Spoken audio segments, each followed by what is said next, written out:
ሰላም የሃሚንግ ስፖርት ተከታታዮች እንዴት ናችሁ? የአውሮፓ ቻምፒዮንስ ሊግ የግማሽ ፍጻሜ የመጀመሪያ ዙር ጨዋታዎች ትናንትናና ከትናንትና በስቲያ ተደርገው ፍጻሜያቸውን አግኝተዋል። የመልስ ጨዋታዎቹ በቀጣይ ማክሰኞና ረቡዕ የሚደረጉ ነው የሚሆነው። በትናንትናው ዕለት አትሌቲኮ ማድሪድ እና አርሰናል በዋንዳ ሜትሮፖሊታኖ ስታዲየም ተገናኝተው ጨዋታቸውን አንድ አቻ በሆነ ውጤት ፈጽመዋል። አርሰናል ቀዳሚ የሆነበትን ኳስ በቪክቶር ዮኬሬሽ አማካኝነት በ44ኛው ደቂቃ ላይ በፍጹም ቅጣት ምት አስቆጥሯል። በሁለተኛው አጋማሽ ሁሊያን አልቫሬስ በተመሳሳይ በ56ኛው ደቂቃ በፍጹም ቅጣት ምት ጎል በማስቆጠር አትሌቲኮ ማድሪድን አቻ አድርጓል።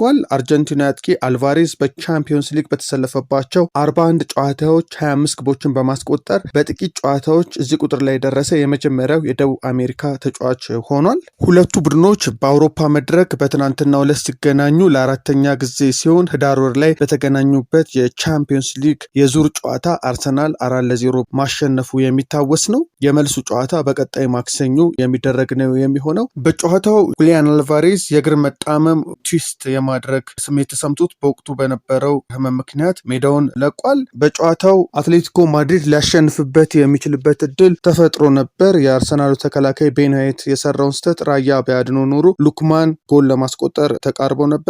በአርሰናል በኩል ዲክላን ራይስ እና ተቀይሮ የገባው ኤዜ የተሻለ እንቅስቃሴ አድርገዋል። አጠቃላይ ውጤቱን ስንመለከተው በጎል ሙከራ አትሌቲኮ ማድሪድ እጅግ በጣም የተሻለ ነበረ። 14 የጎል ሙከራዎች አድርጎ 5ቱ ኦን ታርጌት የተመቱ ነበሩ። እንደዚሁም በአርሰናል በኩል 8 የጎል ሙከራዎች ተደርገው ከነዚያ 2ቱ ኢላማቸውን የጠበቁ ነበሩ። በአጠቃላይ ፖሴሽን ስንመለከት አትሌቲኮ ማድሪድ 51-49 ብልጫ ነበረው። በተለይ በሁለተኛው 45 አትሌቲኮ ማድሪድ ባሳየው የጨዋታ የበላይነት ተጨማሪ ጎል አስቆጥሮ ጨዋታውን ማሸነፍ ነበረበት። ሆኖም የመልሱ ጨዋታ የሚጠበቅ ነው የሚሆነው። ከትናንት በስቲያም በባየር ሙኒክ እና በፔዥ መካከል የተደረገው ጨዋታ 5-4 በመጠናቀቅ በመጀመሪያው ዙር ጨዋታ ብቻ 9 ጎሎችን አስተናግዷል። አምናም እንደዚህ አይነት ሰፊ ጎል በግማሽ ፍጻሜ ተቆጥሮ የተመለከት ነው በባርሴሎና እና ኢንተር ሚላን ጨዋታ ነው። ነገር ግን በደርሶ መልስ ነበር 13 ጎል የተቆጠረው። የመጀመሪያውን ጨዋታን ካምፕኑ ላይ 3-3 ጨረሱ። የመልሱን ጨዋታ ደግሞ ኢንተር ሚላን 4-3 አሸነፈ። ይህኛው ጨዋታ ግን ገና በመጀመሪያው ዙር ጨዋታ 9 ጎሎች አስተናግዷል እና በጣም ማራኪና አዝናኝ ጨዋታ ነበር ከትናንትናው ጨዋታ አንጻር ስንመለከተው። በቀጣይ ደግሞ የሁለቱ ቡድኖች ጨዋታ ረቡዕ የሚከናወን ነው የሚሆነው። የነዚህ ጨዋታ ውጤቶች ወደ ፍጻሜ የሚያልፈውን ቡድን የሚጠቁሙ ነው የሚሆነው። አድማጮቻችን ለዕለተ ሐሙስ ለሃሚንግ ስፖርት የያዝናቸው ስፖርታዊ መረጃዎች ይህን ይመስላሉ።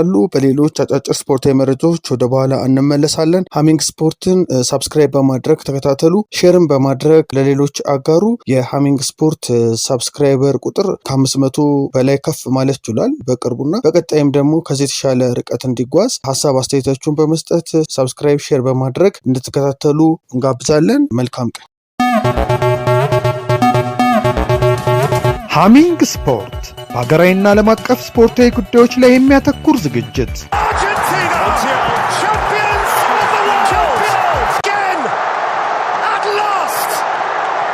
በሃሚንግ ስፖርት የስፖርት ዜናዎች፣ በተመረጡ ርዕሶች ላይ ውይይት፣ የእንግዳ ዝግጅት፣ የስፖርተኞች ግለ ታሪክና የሴቶችን እግር ኳስ በልዩ ሁኔታ ይዳስሳል።